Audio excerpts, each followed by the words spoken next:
Good afternoon. Welcome back. It's been a while. As you can see, stuff is a little bit different. And yes, I know what you're thinking. My God, he's gone full hipster with the hat and the shirt. And to that I say, yes, I have. And I won't be going back, trust me. I've made my grave, and I will lie in it. I picked up some photography books that I want to go over and tell you what I think about them. This first one is called Somewhere in Nostalgia by Drew Wilson. It's a series of photographs about this man's girlfriend and what he thinks about them, and I really like them, especially this photo here. And it's just a sequence of photo of his girlfriend in various positions and in different stages of his life and in their relationship. It's like a movie within a photo book, and really has some really stunning work in the way it was like a anatomy study. Whenever I was looking through these, and it was very intimate and very personal, and that's why I picked this up, because these really personal projects and these really intimate moments, that I really like it, and I really find that interesting, especially in photography. I got this at the last bookstore for $14, so yeah, check it out. Drew Wilson, pretty good stuff. Someone else, on the other hand, that I found is Reese Thomas, and he published his new zine, Crescent Avenue, and it's another series of photographs that document his life in this neighborhood of Crescent Avenue, and they're really simple and really very vivid images of houses, and they're still lives right here. And I love the paper that he used. I love the print quality, and you can really get a sense of what was going through his mind and why he photographed these, especially since this is his first zine that he made. And if I were to judge this by the quality, it's a really good quality for its price. He's selling it on MagCloud. I'll put a link down to his work below. And yeah, it's a really simple zine, and I think it's because of that simplicity that he makes such interesting images, especially in his hometown. And usually I hear people complain a lot that, I have nothing interesting to photograph because I live in the middle of nowhere, and there's nothing to take photos of. And I don't think that's true. I think that being in the middle of nowhere is your advantage. Only you know that place, only you know how your town or home or wherever you are, only you know how it looks. And to make a project based on that and still have stunning work. Yeah, Crescent Avenue by Reese Thomas. It's a really cool zine. It's about $25 on MacCloud. Go check it out. I'll link it down in the description below. Another thing that I picked up at Barnes & Noble was this, and I was really excited to get to buy this finally. It's a Vivian Maier, street photographer, edited by John Maloof.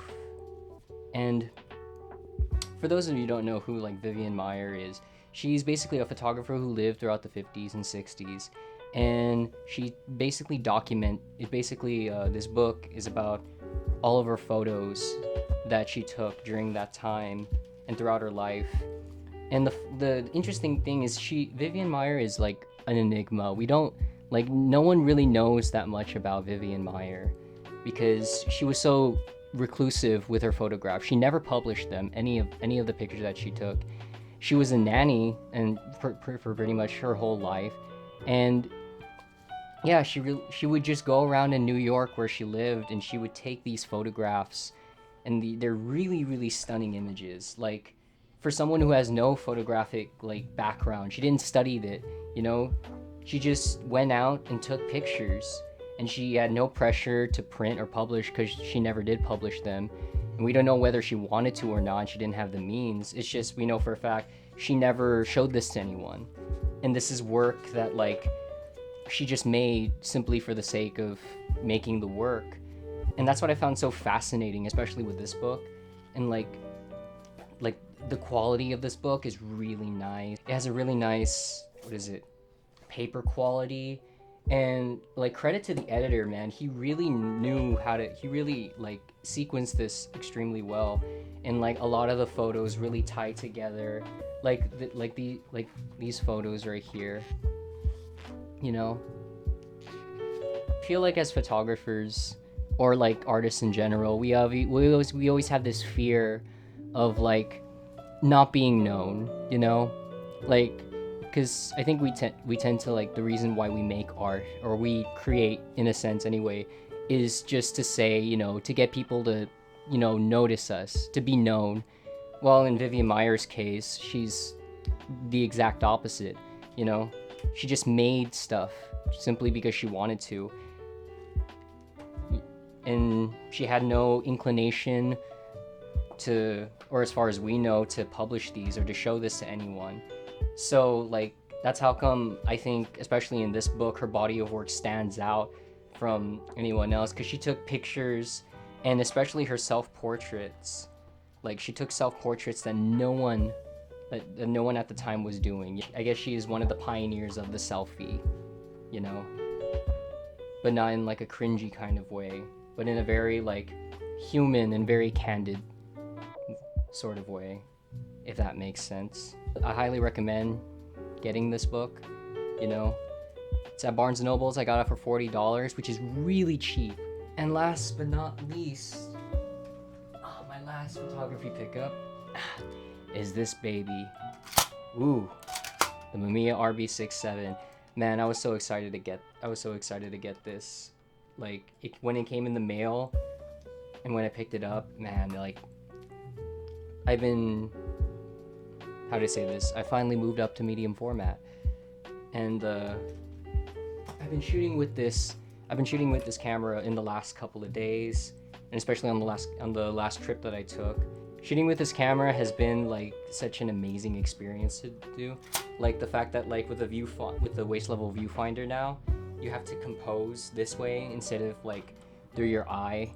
And like especially when you're taking portraits of people, like it's a really different experience shooting with this camera. And ooh, the shutter. Ooh.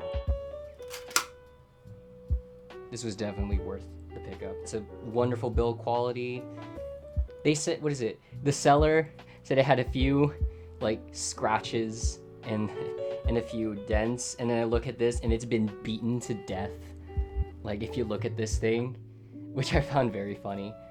I got the 65mm lens on this thing because I wanted to take really wide landscapes, and it's really worked well for me so far. Like, I've had no trouble. The shutter works fine. The mirror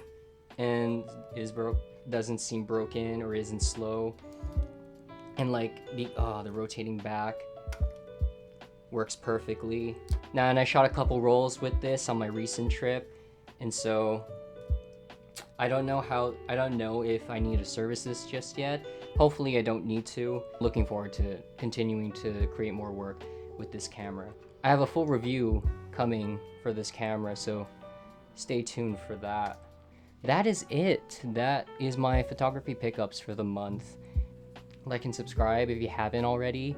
And I'll see you guys in the next one. Bye. Ha!